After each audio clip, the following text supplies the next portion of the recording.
తాకట్లో ఉన్న మీ బంగారాన్ని విడిపించి ఆ రోజు ఆన్లైన్ రేటుకి కొంటాం. Sharma gold company.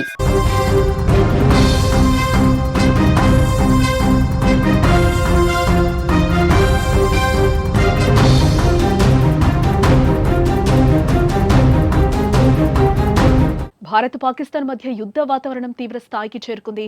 ఉగ్రవాదులను భారత సైన్యం మట్టుబెడితే దానికి ప్రతీకార చర్యగా భారత్ స్థావరాలపై పాకిస్తాన్ కాల్పులకు తెగబడుతోంది.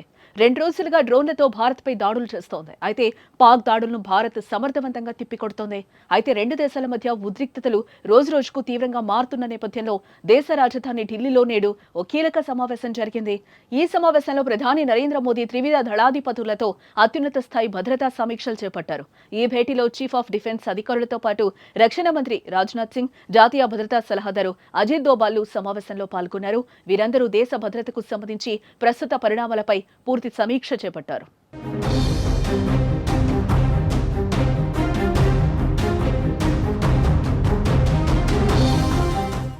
ఈ సమావేశంలో ముఖ్యంగా పాక్ రెచ్చగొట్టే దాడులు, కాల్పుల విరమణ ఒప్పందం ఉల్లంఘనలు, డ్రోన్ దాడుల విషయాలు చర్చలు ప్రధానంగా కొనసాగాయి. ఈ నేపథ్యంలో భవిష్యత్తులో భారత్పై జరిగే ఏదైనా ఉగ్రదాడిని యుద్ధ చర్యగా పరిగణించనున్నట్టు కేంద్ర ప్రభుత్వం గట్టి సంకేతాలు ఇచ్చింది.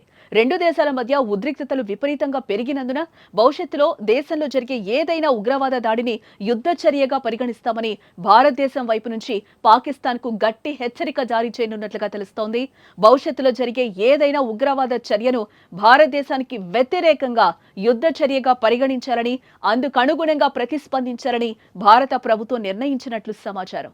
అలాగే పాకిస్తాన్లోకి చొరబడి వెంటాడి మరీ విధ్వంసకారులను మట్టుబెట్టాలని, ఉగ్రవాద చర్యలను సరైన రీతిలోనే ఎదుర్కోవాలని నిర్ణయించుకున్నట్లుగా తెలుస్తోంది.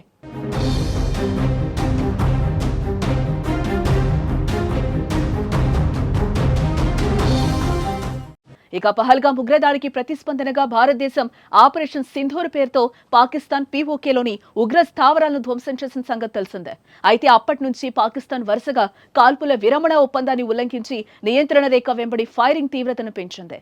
అలాగే భారత్లోని సరిహద్దు రాష్ట్రాలపై డ్రోన్లు, మిసైల్స్ దాడులతో తెగపడుతోంది. అయితే ఈ దాడులను భారత దళాలు సమర్థవంతంగా తిప్పికొడుతున్నాయి. అదే సమయంలో రెచ్చగొట్టే ధోరణితో వ్యవహరిస్తున్న పాక్కు గట్టిగా బదులిస్తున్నారు. పాకిస్తాన్లోని వైమానిక వ్యవస్థ, స్థావరాలపై భారత్ ప్రతిదాడులు చేసింది.